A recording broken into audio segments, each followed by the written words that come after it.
All right, coming to you live from Hollywood, California. This is Whiskidiots, Whiskey for Idiots by Idiots. I'm Joe, and I'm joined by my good friend here. Hi, I'm Rich, and welcome to the show. Welcome. Here we are, episode number 4. Very exciting episode today, Rich. Yeah, I mean, it's been a weird week, so... it's been a weird week. I think Rich might be in a little bit of a mood today, but we'll see if we can get him out of it. He had 2 incidents. Big day at the dentist today, Rich. Yeah, been at a dentist all week. That's never fun, is it? You know, did they give you whiskey, old style whiskey in a string? And then close the door. Yeah, close the door, exactly. No, they didn't. If only. So not too exciting. So that was pretty awful, and then I had a fender bender yesterday, perhaps. Yes, I was rear-ended in Hollywood. He was. Yeah, so a little bad news for Rich. His car was rented yesterday in his own parking lot in his garage where he lives here. Yeah, which was... by a very bad driver. Do anybody want to know who that driver perhaps was? Probably by the worst driver in the world. Yeah. So the culprit would be me. I accidentally rear-ended. We went to buy our bottle of the day yesterday, and came to prepare the show back to Rich's place, and in excitement, I rear-ended his car in the parking garage. Didn't break. So there's a little nick on there, but we'll take care of that, and perhaps. It's fortunate it's nothing too bad. So if anybody wants to buy second-hand BMW, yeah, hopefully we'll make it better, Rich. Today, I want to talk about our guest a little bit. We have a really awesome guest, someone we've known, we've hung out with. Very exciting. Yeah, I've known him for almost 10 years now, and yeah. He's an interesting guy. He's definitely a character, and should we say who it is? Yeah. Mark Stroman. Yeah, Mark Stroman is our guest today, and he's pretty much a brand creator for very large entities. Fox Television, when Fox started in the late '80s with Tracy Ullman's show, Simpsons. Married with Children, Get a Life, all those huge hit shows, cutting edge television. He was the brand leader. The brand guy, yeah. Him and his brother actually. His brother helped start Fox Sports. Yeah, so they did Fox TV and Fox Sports, and then Mark went into the music business for a long time. And with Doc McGee, who manages Kiss, and back in the day managed Bon Jovi, Motley Crue, Skid Row. Yeah. And to this day, is still working with Kiss on their branding, which is still enormous as it ever was. Yeah. And he works deep in with the Kiss management team, and it's considered part of the Kiss management team. Yeah. And we'll talk to him all about that stuff. We'll get some exciting stories from him about that and his new exploits. Yep. And he did the Las Vegas Wine and Food Festival. Wine and Food Festival. He was a curator of that. So he knows a little bit about wine and food, and hopefully a little bit about Scotch. We'll see. Yeah. We'll see. I'm not holding out on him. He's got the bottle of the day, so hopefully he's cracked into it already. And by the time we get to him, he's... Well, talking of the bottle of the day. Talking of the bottle of the day, we do have an interesting bottle today. Before we get into it, I want to segue that today, we're kind of getting into our area of expertise. The limited that we have, the limited expertise we have, Rich and I have been friends for a long time, and we've been drinking whiskey for a long time. And we kind of found some special whiskeys that we really enjoy, and kind of did as much as we could to educate ourselves on it. Yeah, and I'm really looking forward to this one. Yeah. It's for me. It's where it all started for me. Sure. And we I think I've mentioned this before, but we're members of the Whiskey Society, which is in downtown Los Angeles at the 7 Grand. They have this awesome bar in the back. It's like a private whiskey tasting bar. The Jackalope Room. It's called the Jackalope Room. Yep. Yeah. And, full of little jackalopes. Yeah. And they have liquor lockers essentially there. You buy a couple bottles from the establishment, and they keep them for you in a locker. They give you a membership number, and whenever you go, you can just crack open your bottle and have some sips of your selected whiskey. Yeah, so I can't wait till it reopens and we can get in there. Yeah. And during the week they'll do these tastings like at 6 p.m. They'll do 1 to 3 a week, and if you're a member, you show up, and they usually have a guest a guest distiller or the marketing manager for Yeah, a certain, usually a brand ambassador who right. comes along, in a skirt. and they explain. And it's an hour long, and they explain the whiskey that we're drinking. They have bourbon, they have Scotch, they have rye. Sometimes they explain the different things about them, and you drink about 6 to 8 tastings. I mean, we walk out of there sauced in an hour. Yeah, they bring all the different expressions. So if it's Lafroig, they'll bring like 5 different Lafroigs, and which is really nice. I remember there's a KFC right down the street. I think every time we've gone, I've run to that KFC after, because you just walk. I mean, it's 6 o'clock at night, it's 7 o'clock, sun's still up when you come out, and you're kind of sauced on some really good whiskeys. Let's hope that reopens real soon. Let's do it. So let's intro the bottle of the day, Rich, and see what we got. I think we got something pretty cool and special to share with everybody. I've never tried it. I've never tried this expression. Yep. And I don't know if anybody can see the glasses, but that might give it away a little Let's bit. hit it. Let's see what we got. Let's see. Here we go.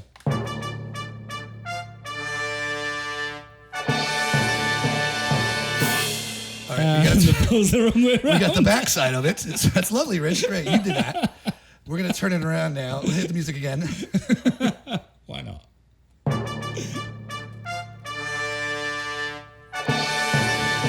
All right, there we go. So it's the Glenlivet 14 aged Scotch. Yes. So just now giving away, we're big Scotch drinkers. We enjoy Scotch quite a bit. As you can We see. love a Scotch. We didn't give that away in the back there at all, but we drink a lot of Scotch. Yeah, and that's so kind of what it's aged 14 years in the barrel, and it's finished in. this is the special part. Yes, it's finished in a cognac barrel. Finished in cognac. So I've never tried that before. Very interested. I'm not a huge cognac fan. Neither am I. Yeah, apparently. we tried some yesterday to kind of get warmed up for the show, and it wasn't a big thing. My dad was a huge cognac drinker. He, back in the 80s at the parties when we were kids, he would hold court late at night with cigars and cognac with his cronies, and he would light it on fire. He would light the snifter on fire, and flames would shoot out. It was very dangerous, but the cougars loved it. The women would surround him. Oh my God! He had an accent. He's from Spain. They loved it. He had the glass on fire, and he drank the cognac, and that was his thing. That is a good looking bottle. It's a very handsome bottle. I like it. I like it. I like I mean, the purple coloring. I like the color of the Scotch already. Yeah, Beautiful color. Yeah, the purple looks good, and it's just that classic Scotch bottle, it is. The neck and everything. So It is. All those empties under your dad's bed when you were a kid look just like that. The empties under my bed. Yeah. Well, let's open it up and crack it open and give it a shot. So, I was telling you about this yesterday when we bought it, because I was leaning more towards a Glenfiddich that I had tasted once that was finished in IPA beer That's barrels. right. Yeah, and it was fantastic. It's a bit of a thing these days, isn't it? Everything's finished in a different barrel. Right. We've seen wine and sherry. Yeah. We even went, one of the ones at the Whiskey Society that we tried was finished. Remember, in a white wine, some kind of white wine finish. It was interesting. Yeah, I mean, I guess if it's alcohol that comes in a barrel, then they'll finish it. So port. So cognac, this piqued our interest because we don't like cognac, and but we're willing to try. Now, what are the notes that you read, Rich, on the Glenlivet? Okay, so spice and little licorice and citrus. There was a citrus. There was a citrus note. So citrus, licorice. Looks good. None of those are my favorite notes. So this is a space side. So let's make sure everybody understands that this is a space side. So Scotland obviously has different regions, and different scotches with different tastes come from different regions. I'm more into the Islay stuff, which is the middle of Scotland. Is that? No, Islay is on the west, and it's an island, just kind of midwest. Okay. Yeah. And they make real dark, smoky, peaty scotches, which I like. Which this is not going to be this. No, it's not. No. It's definitely not a smoky or it's a space monster. side. So let's get the nose, shall we? First, cheers. Cheers. So let's.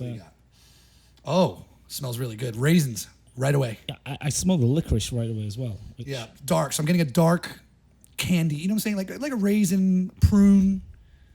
Licorice, yeah, a little bit, right and that pear. I think I was a little scared of that because those are notes that I don't like, and the bottle and the box are purple to kind of psychologically, visually give you that raisiny. I can definitely smell the cognac though. Can you? Yes. Yeah. Right? Absolutely. Yeah. The cognac. I'm saying raisins, right? And cognac is made from grapes. Made from grapes, yeah. probably it's like raisin wine. I'm sure the French would have something to say about that. All right, so tell me a little bit about cognac, Rich, because you did a little research yesterday. So basically, cognac is it's distilled wine from it's a region from of the cognac France. region of France. Yeah, and they have to use the right the special grapes for it to be a cognac, and then once basically they make the wine, then they distill it. I think they distill it twice, and then they put it in a barrel, let it sit there and mature, and they've been making. It's strong. Is it? Cognac Yeah, cognac strong. I mean, it'll. Yeah, I mean, there's cognacs that are still around from when Napoleon was around, and he had a lot of it made. And it's interesting because cognac used to be the drink of the wealthy for years. Still kind of is. And then Scotch became the drink for the wealthy, and that's because Americans brought over some grapes, some vines back over to Europe, and the French vines got some kind of bug, and it killed a lot of them off. Right. Okay. Yep. So the cognac couldn't be produced, and so people went from cognac to Scotch. Interesting. There Yeah. you go. Yeah. So you Americans, Rappers love cognac. I mean, Hennessy and that's big. And I do a lot of rap videos. Cavassier. I do. I mean, there's a rapper named Remy Martin. That's her name. Really? Yes, that's a girl. Yeah. Wasn't there a song called "Pass the Cavassier"? Pass the Cavassier. Yeah. Who was that by? I don't know, but it's it's big in that world. I work on a lot of rap videos, and there's always some cognac around. So, you ready to try it, Rich? I see some legs too, which is good. So there's a nice thickness to it. I love the color. I mean, you can't really see it in this glass, but what I see in the bottle is tremendously beautiful color. All right, I'm Let's go. We're gonna do it, Nate. Quick shot. Oh I love it. Oh my god! Wow. It's got some strength, but not that. Like at the end, Oh, it's so smooth. it starts beautiful. Oh my god, it's so. This may be one of the smooth. better scotches I've had. Right? Yeah. I mean, no joke. That is That's delicious, considering also that everything we've tasted so far, we've not particularly fared well with the neat. Yeah, We're always like too strong. Yeah. Straight off the bat, we've been a bit. This was terrific. God, this is good. Fantastic. So so I can describe it to somebody who maybe doesn't know notes, and I don't really know notes. I'm just gonna say, I'm into the caramel. It's sweet. It's sweet. I wasn't expecting sweet, but I guess that's from the cognac. Wow, it's fantastic. It does taste like cognac. You just get, but it's better than cognac because we didn't like. Well, we only had one cognac yesterday that we tried. I'm not a big cognac connoisseur, so I don't know. But I'm definitely not tasting Scotch as much as I'm tasting the cognac. It's very, very smooth. It coats your mouth really nicely, doesn't it? And it coats like your throat and your stomach. Yeah. It just goes down absolutely so delicious. There's nothing bad about this. This is why we do this, for great things like this. Oh my god. It's like drinking candy. Like an older gentleman's candy. I know you mentioned Werther's Originals last week, but not that. But like a nice, older, sophisticated candy, like a nice after-dinner chocolate. Yeah, this is definitely. This is after dinner. This is. Yeah, I was going to say this is an aperitif. Is that what that is? A post-dinner aperitif? Or was that before? I think aperitif. I don't know. Yeah. But it goes in that.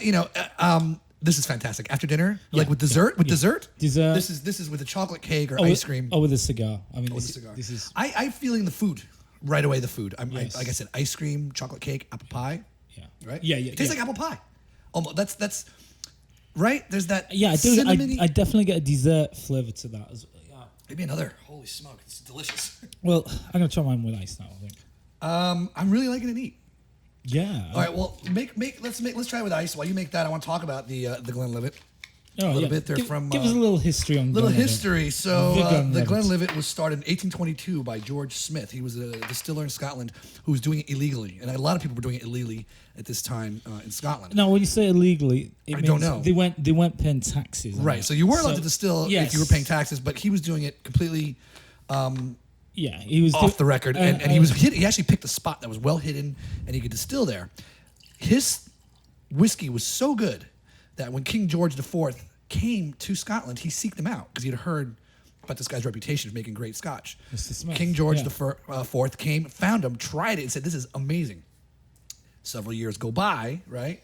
And in 1824, King George, changed the laws regarding distillation, and George Smith, who started it, was able to get a distillation license. And he was pretty much the only guy in the region who can get one. So there was all these illegal distillers, and he was doing it legally and doing well, very successful. And the other distillers didn't like that. They threatened him and everything. So what did he do? Yeah, so he carried two guns pistols with him. He carried 2 guns with him everywhere he went. And what was it? One to protect him and one to protect the distillery. The Scotch, yeah. He was doing 200 gallons a week already right off the bat, 2 years in.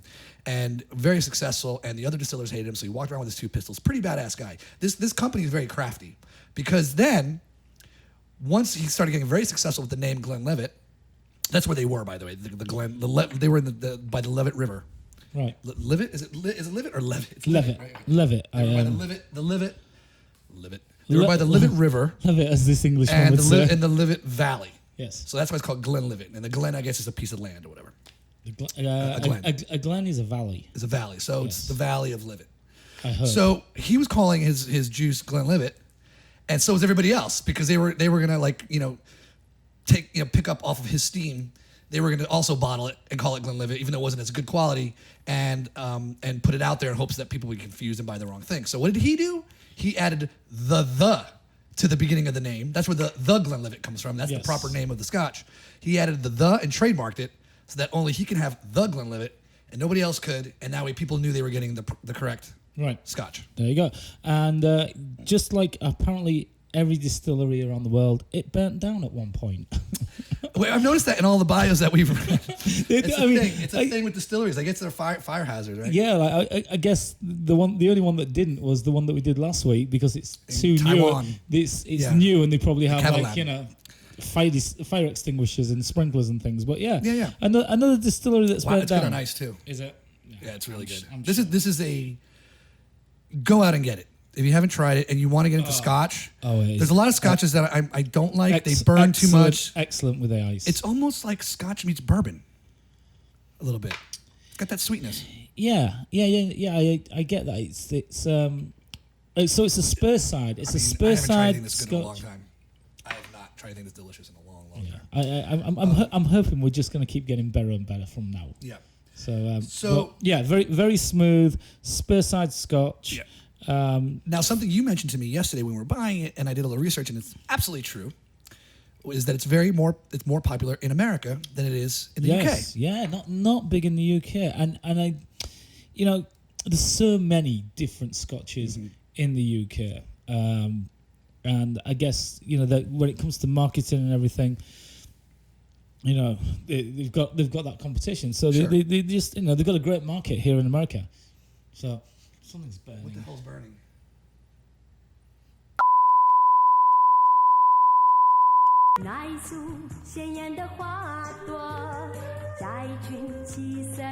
Okay, we're back. Right, so anyway, so a quick emergency. So it's absolutely delicious, Rich. I'm really digging it. On the ice, it's good. I might be drinking it neat the rest of the night, although it's refreshing, like a refreshing dessert drink. Yeah, I like it with ice. I like it with ice better, which I've always liked Scotch with ice. I mean, it's always, for me, it opens up the flavour a little more. We were talking about America. So you were saying how they got so popular in America. Yeah, that's right. So, yeah, in England, it's not as big as it is in America. And Macallan is also the same.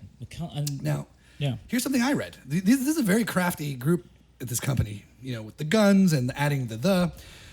They knew that America was in Prohibition. They were already very successful in the UK. They knew Prohibition was going on here. They couldn't sell anything here. And they knew there was a countdown to Prohibition ending, and they just waited. And the guy who did that, his name was Captain... where's Morgan. The Captain? No. Wasn't Captain Morgan. Captain Bill Smith Grant. So he was the great-nephew of George Smith, who started the company. And he was around in the 1920s and 30s. And he knew Prohibition was going on. So... he waited and waited and waited, and he put some deals already ahead of Prohibition ending. He put some deals in effect in America. Just after the First World War. A little after World War I. Before, yeah. Yes, he was a captain in World War I. Okay. Right. And then he took over the distillery, and he made some deals with like the train companies and stuff in the U.S.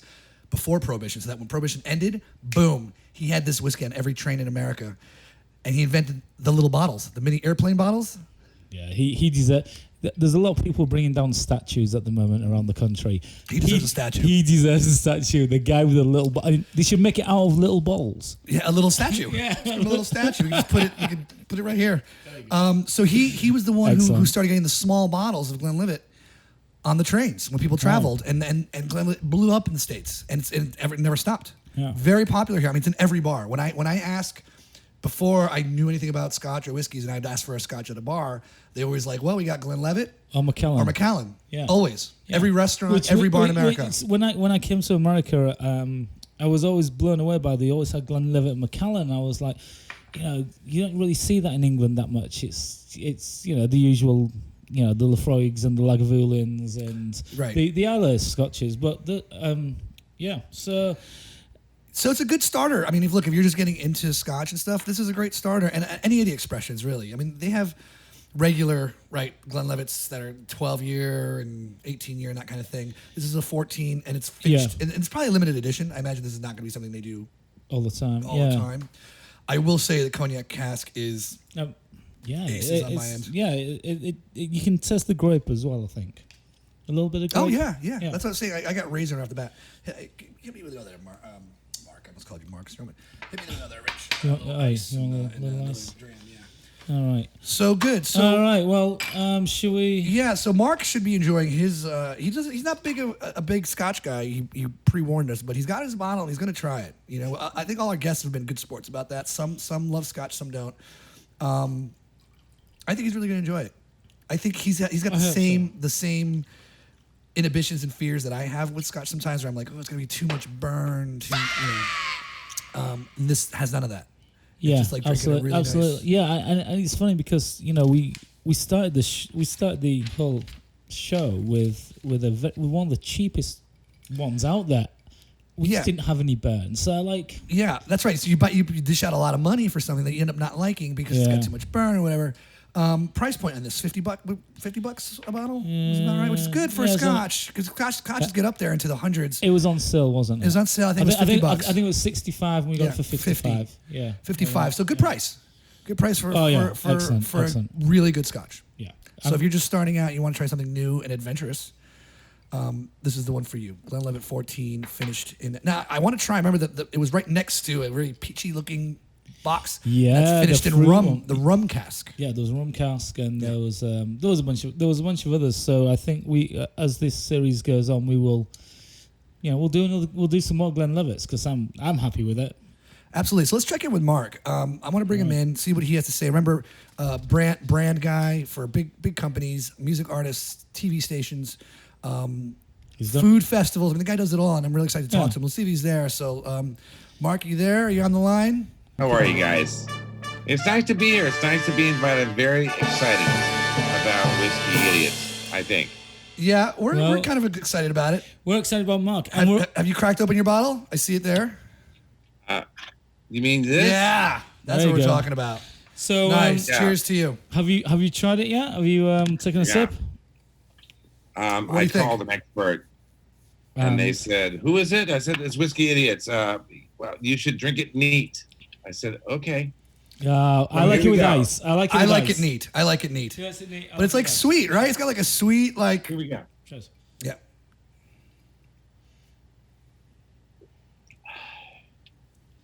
And nice, right? No burn. I'm not a real whiskey drinker, but yeah, it's got a nice aroma. It's got a back end of oak and peach and raisins. Is that right? Raisins. We got the raisins right off the bat. Nice wrinkly raisins. Yeah. We got the cognac. The cognac. The cognac. It's finished in a cognac cask, so it's good. That's the cognac. Are you a cognac drinker? No, but it's nice to be here, guys. On Whiskidiots. Let's talk about what we want to talk about. What you do a little bit, Mark. So you're a brand creator. Big corporations and companies and people who are trying to get branding going call you, and you're the guy who comes in and cleans it all up.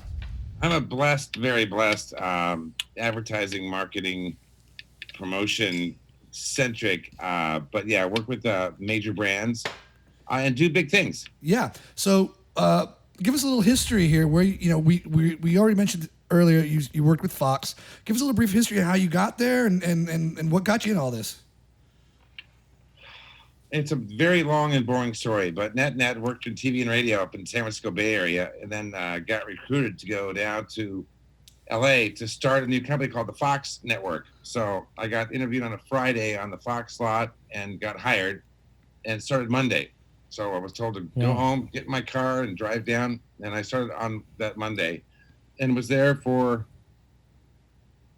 16, 17 years. Wow. So became the 33rd employee of the Fox Broadcasting Company. Crazy. Now, when you were there, this is when The Simpsons were ramping up, Tracy Ullman, Get a Life, Married with Children. This was the big heyday when they started. I mean, cutting edge America's TV. Most Wanted. America's Most Wanted. A variety of shows. Yeah, 21 Jump Street. I used to fly around the country with Johnny Depp.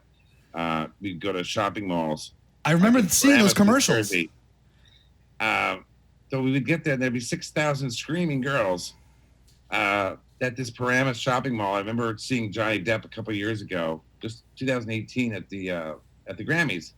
And I said, "You don't remember this, but 18 years ago, whenever, I used to fly with you around the country." He said, "I do remember." And I said, "I have your wallet," because I had his wallet after one of those trips, big, fat, thick wallet. And I said, I looked at it finally because I had it in my office for like 6 months before I gave it back to him. He said, "Well, what was in it?" And I said, "Well," because he has an accent now. I'm right, sure of course. The pirate thing never went away. Does he have one of those? He thinks he's Keith Richards. One of those fake Madonna English accent things. Yeah, with a little British tucked in. It was like from the islands. Was there a picture of him and Winona Ryder in the wallet?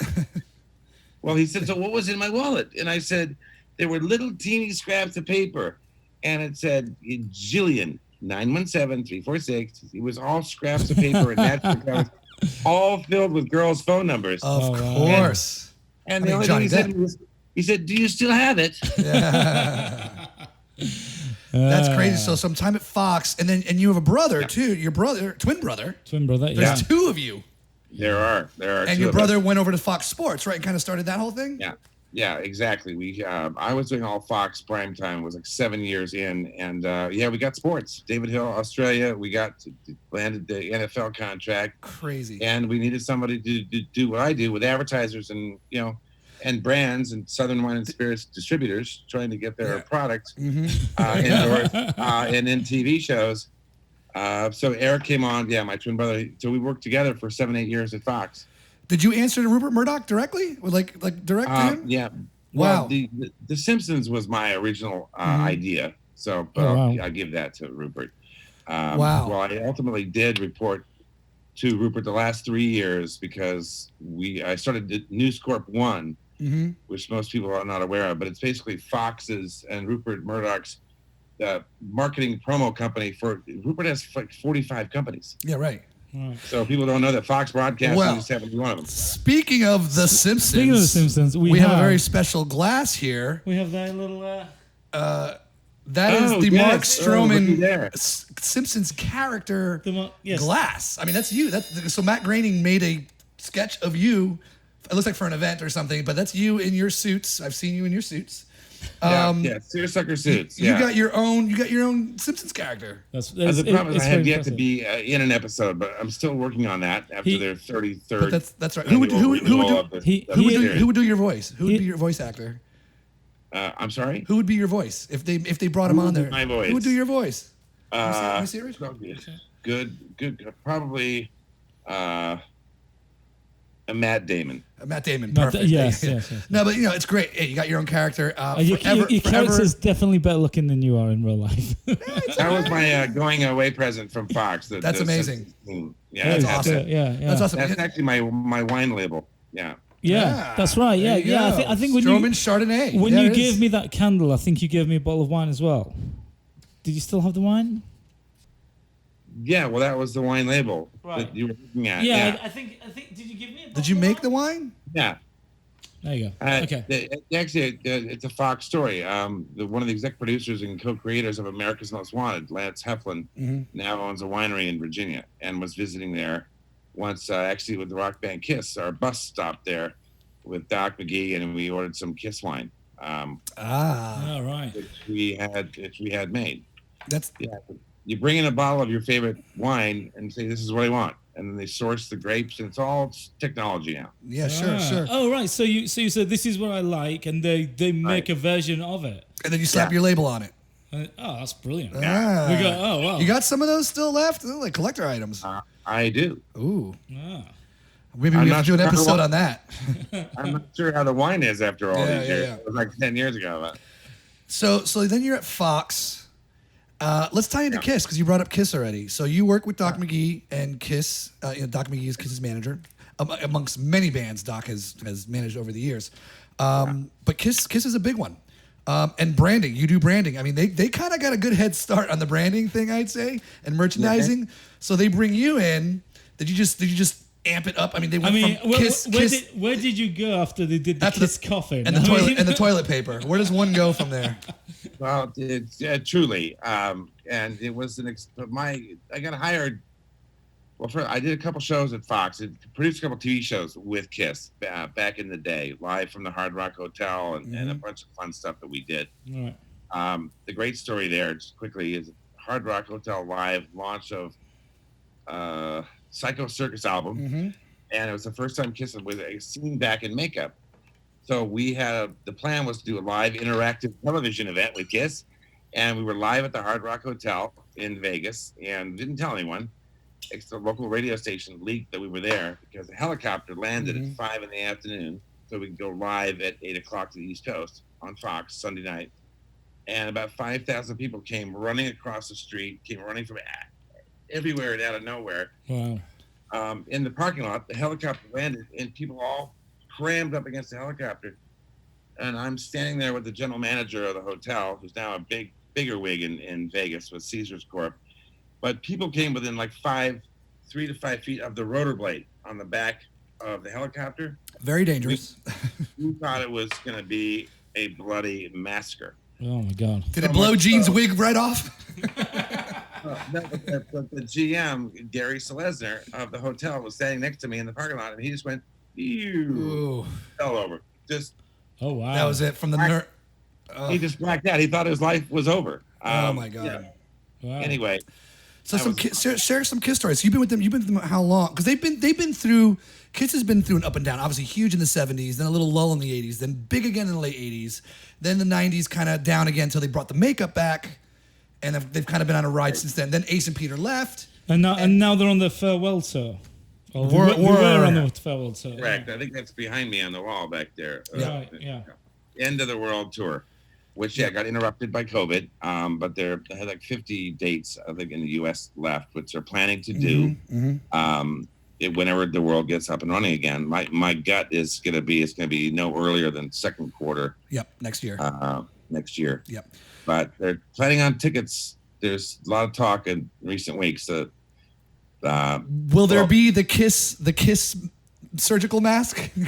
That sounds like a good one. I'm sure that's out already, the cat one's gonna sell like crazy. That's the one everybody wants, right? The cat one. They're out there. Yeah. They were out there before all this happened, to be honest with you. I remember being in Tokyo several times with the band, and they all had masks. Cool. So, let me ask you this while we're talking about COVID for a little bit. A lot of bands are taking care of their crews and things now, right? And because you have all these people, bus drivers and concession people, and just even the road guys, the tech guys. A lot of bands are taking care of their crews now, or how are they doing, or how's Kiss doing it? Well, they did start a fund. I saw something like March. I think it's online if you can find it. I don't have it in front of me, but they did start something. And yeah, it's a drag, and the amount of people in this industry, from Live Nation to AEG to all the venues, it's a tragic amount of people, especially in Los Angeles, that have been negatively impacted because I don't know how many people have a 5-year cushion in their finances, but not a lot. Not a lot, and especially guys working the day-to-day in nightclubs and stuff. You've got the bouncers, the bartenders, the bathroom attendant, the sound guy. I mean, everybody. Yeah, and you've got all those out of work and all those big venues we have here, like the Hollywood Bowl and the Greek and everything. I mean, they're not going to open for who knows when. Have you heard about this independent venue petition thing that's been going around this week? Have you heard about that? All these venues, like all the venues, the Troubadour, the Whiskey, the Masquerade in Atlanta. They're all getting together and as an association, and they're presenting a petition to your state's senators and House representatives. No, to get the federal government to provide funding to pay all these people who are out of work. So I signed it today. Actually, I signed the petition today, and it's to get the Senate and the House to get the federal government to provide some kind of funding. Yeah, I mean, it'd be a shame to lose all those venues. They said if they don't reopen by like November, they're gonna have to shut down permanently. Yeah. Especially smaller clubs and stuff. So Mark, you worked in Vegas, in Las Vegas. Speaking of food and drink, food and beverage. Let's talk about that a little bit because you lived in Vegas for a long time, right? Is that?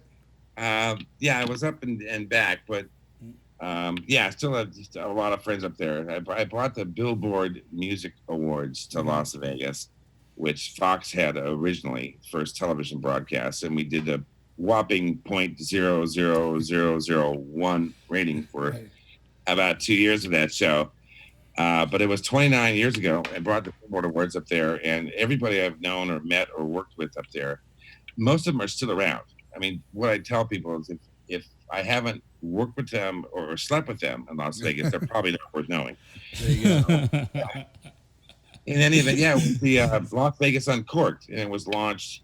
In fact, this is the first year. It's not going to happen. It's the 14th year. But I create the Las Vegas Uncorked, which is a big food and wine festival, and did it. What was the year? Like 2004, I think, or 5 was the first one, and decided to do it over Mother's Day weekend because, as I said, your mother's been cooking for you for 100 years. Right. Why don't you get the best chefs in the world to cook for your mom? That's great. To meet Gordon Ramsay, and I've met all the celebrity chefs for the number of years. It was great fun. It's still a great event, but they just recently announced they're not doing it this year. Sure. Because of COVID. Now, it's a festival. Is it like you kind of go to all the different restaurants, or do they actually like literally set up in the street? Like the LA Food and Wine Festival, they set up on the street. Well, there's specific events that happen. Caesars out at the big pool area. There are events that happen at all hotels. Everyone. Oh, right, I see. So you go on the hotel and a 3 or 4 day event. That's great. And all the celebrity chefs come out, which is kind of a big thing now. Have you ever done branding for a chef? I mean, they're like rock stars in their own right now. Well, it kind of, sort of. We represented Jamie Oliver when I was working at Endeavor right after Fox. A fine Englishman. Yes, exactly. Yes, the young guy at the time. And the chef who did olives. Can't believe I'm forgetting his name. That's okay. That's all right. But I mean, they become a big thing now. So I mean, I hope the festival comes back next year. Let's hope. Yeah. I'd love to go to it. I've never been to a food festival because we spend so much time going to music festivals, and I go to film festivals. I do Sundance and all that stuff. To go to a food festival is kind of cool because I love to eat and drink. And it's wine, but do they have spirits there as well? And and there are events that happen at midnight and at 1 a.m. There's cigar parties and it's a lot of fun. It's these guys have been there. Oh, right. Okay. Well, and they have. Well, maybe we'll be there next year, Rich. Maybe we do a little podcast from. Yeah. We have connections. We have connections. We'll have to drag you along, Mark. What you call Southern Wine and Spirits was one of the co-creators with us. Larry. That's fantastic. I want to hear some more Doc McGee and Kiss stories. Do you really, Mark? I do. Because we only touched on it so little, and there's a vast. I know there's a vast vault of something in there. There it is, the Scooby-Doo Kiss. Are we allowed to show that? Do we have the rights to that? Let's talk about the Scooby-Doo Kiss movie. Well, let's tell us how you hook up. Because apparently I hear that you're actually in the movie, right? Is that correct, Mark? Yes, and it's still available now. It's the second highest selling ever of all time Scooby-Doo film. Came out like 3-4 years ago. And this is Scooby-Doo number 2? No, it's a cartoon. It's a cartoon DVD special edition. Oh, never mind. Scooby-Doo 2? It's the second biggest selling one, and it's the second one they've done. Right, okay. That's kind of funny. All right. I got you. I'm drinking. We're almost halfway through this bottle. No, but like, how'd you get involved with Doc and stuff? I mean, he's pretty big time. No, let's get back to Scooby-Doo. So Mark, you're actually in the film. Yes. As yourself. Yeah, I became a producer on the film very early on, and in any event, I ended up casting most of the people in the film. No, but at the end of the shoot and at all the process, I said, "Look, I want a producer title on this movie, and I want a single card credit." There you go. And they went, "Okay." Why not? I went, "What?" So yeah, I have one line in the film very early. It all takes place at a Kiss themed amusement park. Did they draw you? Did you get a Scooby-Doo character as well drawn of yourself? Kind of, sort of. Yeah, okay. All right. In any event, so my scene in the film, very early, I'm running out of the theme park, and I scream at the camera, "Save yourself! It's too late for me!" No, but I cast Darius Rucker in the film, Jay and Silent Bob in the film. I forget. That's great. I mean, that's kind of good for Scooby-Doo. Darius Rucker from Hootie and Blowfish, and a country singer on his own right. Yeah. Doing great. Yeah, so Doc, you and Doc handled a lot of these guys. Like, who was on your roster? You and Doc, you guys. I mean, in the last couple of years, still. So I worked on Night Ranger. Love those guys. Love them. Ted Nugent. Yeah. Many tours. Still manage. But yeah, Hootie and the Blowfish, obviously, and Darius Rucker. We launched him as a country star 10, 12 years ago. And Kiss. Story. And the little guy's called Kiss, the number one. Doc's been with them for a while, right? It's like 83 or 82, something like that, right? He's been with them a while. Now it's at least, at least 40 years. And did you go on the road with Kiss? Do you go on the road with them, or do you kind of hang at the office and kind of take care of shit back home and kind of make sure the finances and all that? You know. I traveled with the band around the world for about 4 years. Yeah. We did some amazing help relaunch the band in Asia. But the goal, guys, me with Kiss, was about building the brand, and as I call it, euthanizing the brand, because we had to get it younger. So we got in Seth MacFarlane's Family Guy in 3 episodes. Great.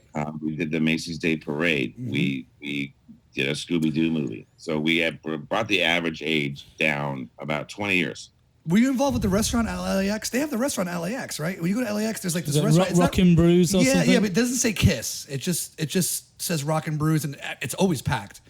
But there's a lot of Kiss pictures like hidden in there, and that they own that, right? That's their thing. They're part owners and helped launch it. Started with Michael Zislis down in Manhattan Beach, and there's now about 35 of them, and there's soon to be 50. It's incredible. The top 2 performing restaurants at LAX are Rocket Brews restaurants. Yeah, I mean, they're in every terminal. They're in there, and it's always packed. In the morning, you can get a Bloody Mary. In the afternoon, you can have a beer. In the evening, you can have some wine and scotch. It's always busy at that place. It's in a perfect spot. I'm using the caviar place at LAX. I love that place. Every time I walk by it, I'm always telling people like this is owned by Kiss. They're like, no. I'm like, look, there's tons of Kiss pictures here. Trust me, they own this thing.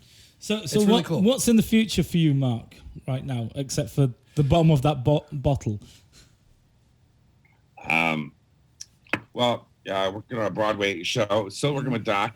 Still working a little bit with Kiss now for what's going to happen next year. Hopefully, a lot of interesting things happening, podcasts, and new opportunities for monetization of the brand. So I've been working with a lot of the heritage artists for many years now, and I have a couple of ideas about how to help heritage artists. I mean, because they're like in the Foreigner, the band. Right. There's only one guy left, and a lot of these bands, people really don't. It's the education and the maturation of the audiences right now, and that's what's fascinating. But when the heritage bands, we call the heritage artists, they're not performing now. It's not like Kiss is the number 1 streamed band on Spotify or Pandora. Right. I helped produce some remixes, and Rich here knows about that. Yes, I did remix a Kiss song. Let me ask you, Mark. I was made for loving you. These guys, these heritage bands, they're older fellows or gals, whoever they are, and you got to come in. You're brought in as a fixer, let's say, to help fix, get them attention. Do they listen to you? Do they work with you? They just or they say, hey, you handle it. Do they come with ideas? Do any of them have fresh ideas? They all have fresh ideas, especially in the last 2 years. That's actually a really great question, Joe, because in many cases the bands just didn't want. They wanted to stay out of the business end of it. Right. I just want to write and perform and go do what I do. But now they have to pay attention because of the new revenue streams. I mean, redoing merchandising and licensing is a very big. I mean, the number one selling rock and roll merchandise right now around the world is the old Heritage Band T-shirts. Right. Oh God, yeah. The original, The Dark Side of the Moon, Zeppelin. Originals.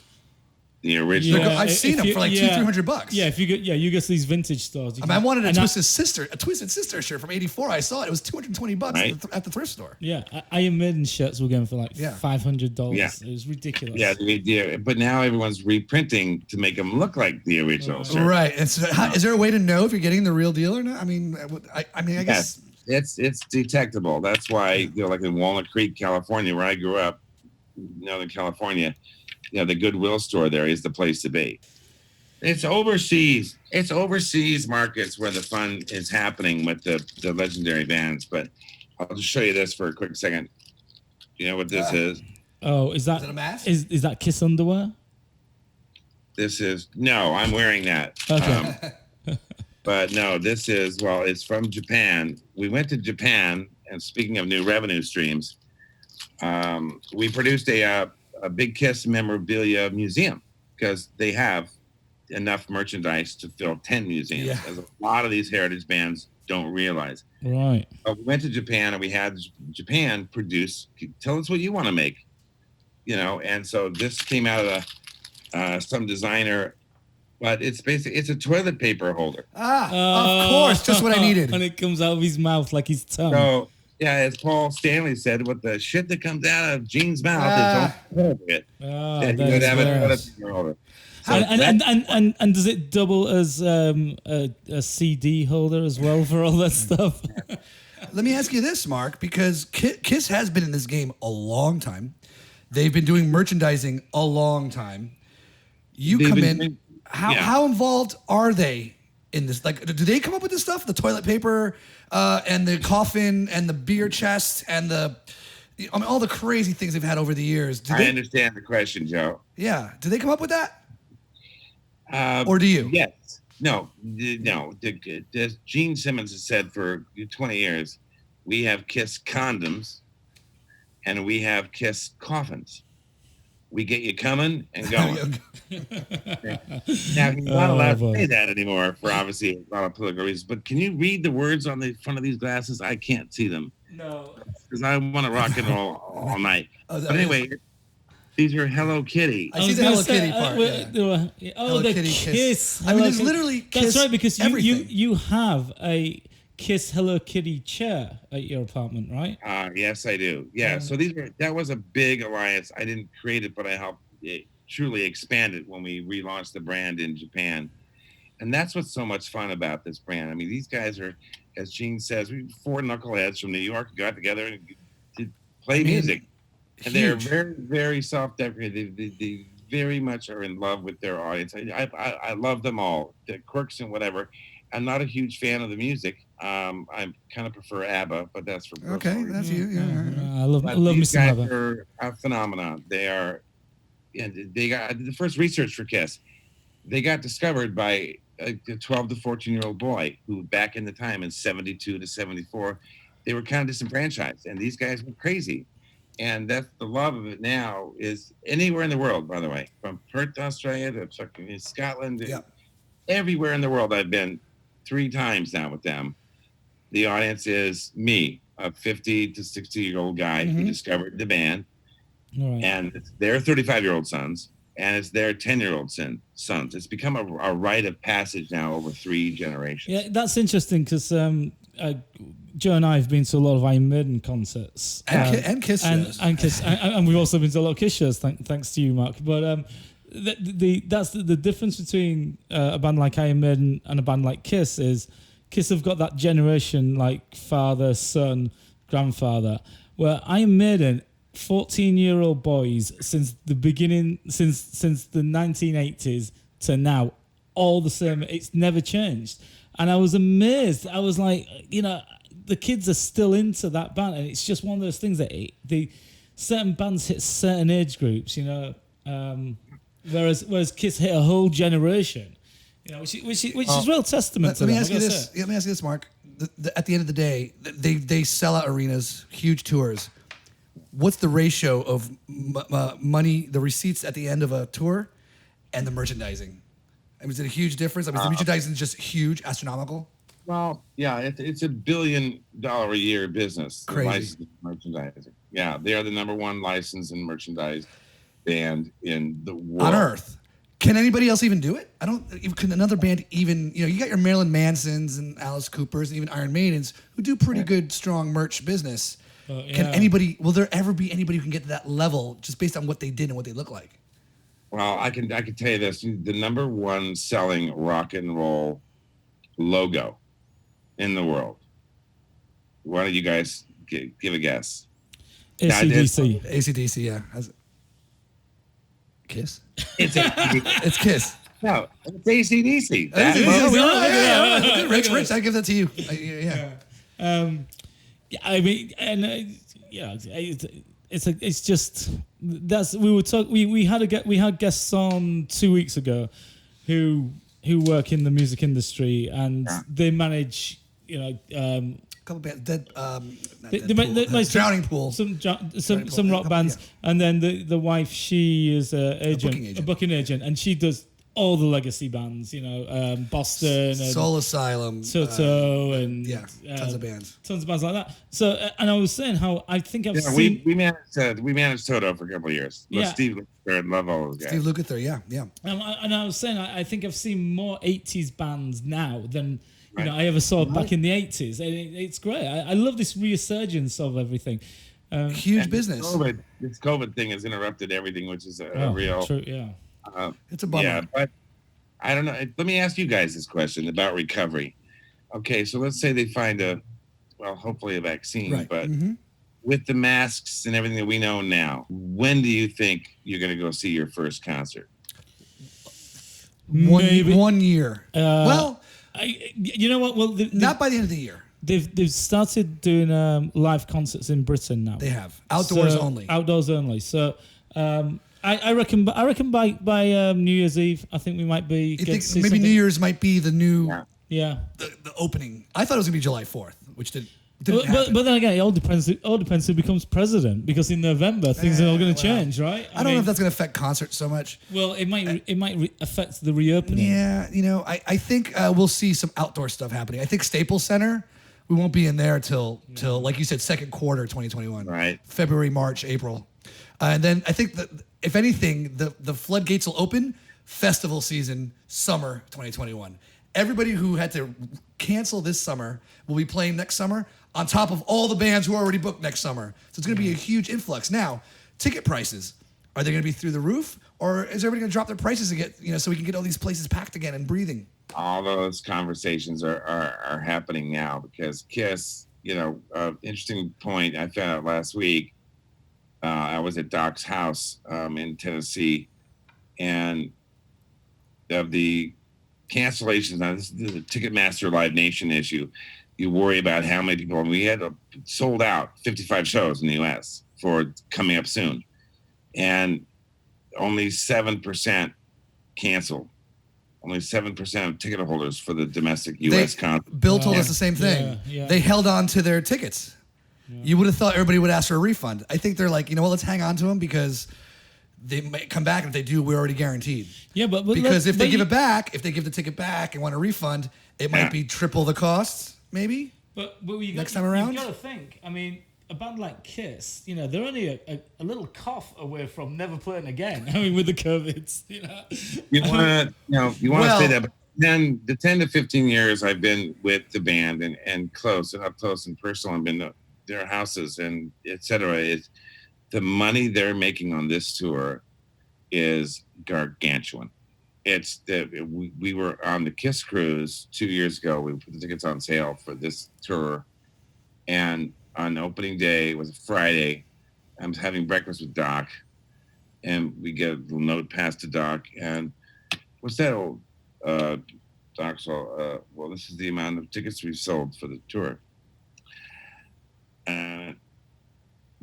what? And you could have knocked Doc over it with a feather. Are they worried about going back out on the road now, especially with the risks of touring because of COVID and them being in the high risk zone? Brother, I do not have an accurate answer for you to that question, but I can't imagine they can't, because to me, with sports and NBA coming soon and baseball, those things that they separate people by 6 seats and can't do that at concerts. Can't do it. Can't think of a worse environment to be exposed. Yeah. I think they're going to wait. I think they're going to wait, Rich. They're going to wait till obviously a vaccine when things get back to normal at the beginning of next year. I think they're going to be fine. They're going to go out on the road. They're going to recoup. They're going to redo the shows that were postponed. I think a lot of the older bands will be a bit happier once they all get this shot and they know they're not going to die from it. And but Live X Live and BITV, the one with all these concerts. Darius Rucker just did one 2 nights ago where it's a pay-per-view concert. Right. Those are happening a lot and going to grow like wildfire. And they're making money. Next 30 to 60 days. They're making money. A lot of more. And charities are benefiting in a very big way. It's for charity? Well, it doesn't have to be. Right. Like Charles Vergara, who I worked with at McGee for 8 years, was in a Forbes.com article this morning about a deal he did with the Foxies where they played at this small venue.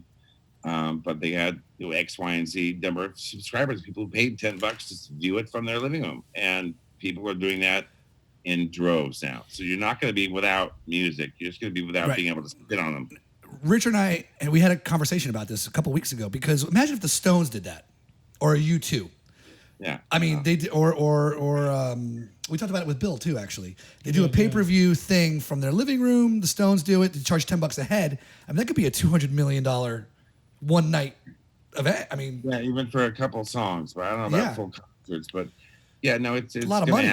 That's all everybody's talking about. And these podcasts, the podcasts are growing by leaps and bounds, especially with all the rock stars. Well, we're not growing too much. Don't give us that much credit. I was just going to say, it's great that you're on the #1 podcast in this part of Hollywood. You're the #1 podcast in this building, so welcome. I'm thrilled. I'm thrilled for you guys. I really am. By the way, I've listened to the first couple, Joe, and love your voice. And thank you. And typically with Rich, I get every third word, but it's so charming with the British accent. That's how it is with both of us. I mean, you hang out with two of us, you're only going to get every couple words from Rich. I just like to keep you guys guessing. It is. Actually, can you pass me the So, Scotch Mark, I really enjoyed this discussion with you. I think we learned a lot of cool stuff, and what you do is really cool, because the world kind of runs. We're in a world of capitalism and commerce. Branding, and especially now with like Instagram and all these Instagram stars and stuff, everything has to be branded now. What do we have here? What is that? That is a Kiss centerfold. Kiss signed poster from Scooby-Doo.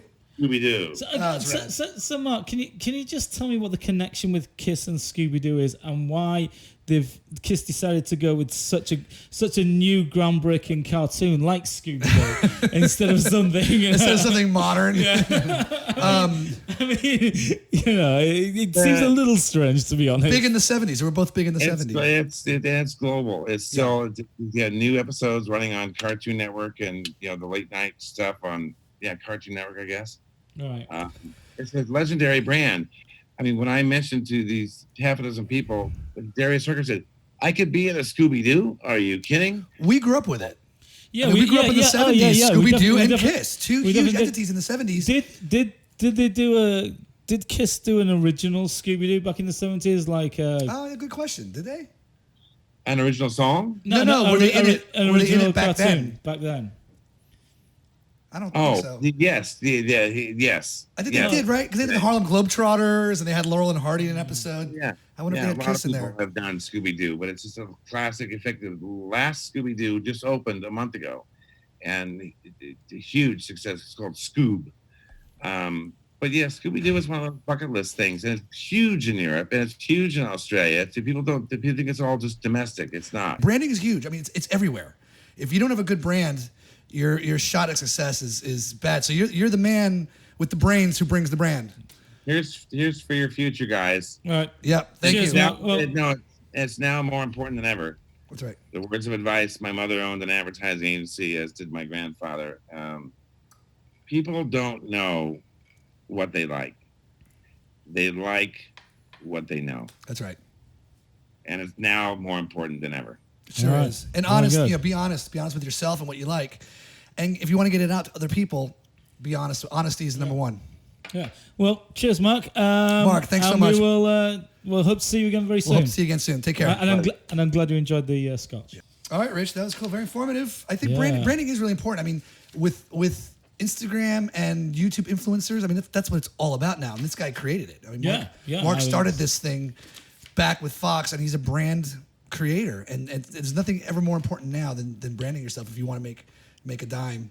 And it's interesting. You mentioned podcasts and everything, and the future of just producing something. Where is the future? It's producing it in your home like we're doing now, like because I don't know I mean, if we're the future. Our future is short. I think we don't have much left. But I think we are the future. We're definitely the future of. And speaking of the what we do. future, are you going to finish that drink? Let's talk about the whiskey a little bit. I'm The not going to scotch. have much of a future if The I finish that Glenlivet. drink. I don't know if anybody knows, during Mark's interview, I've been drinking it neat the whole time. I poured about 4 of these. We're a little more than half through, so that's a good sign. Yeah. I cannot say enough how much I'm in love with this scotch. It is fantastic. It's really good. Really, And I don't really usually good. drink scotch neat and blow me away neat. I could drink this. I could just probably down that bottle. It was straight from the teat.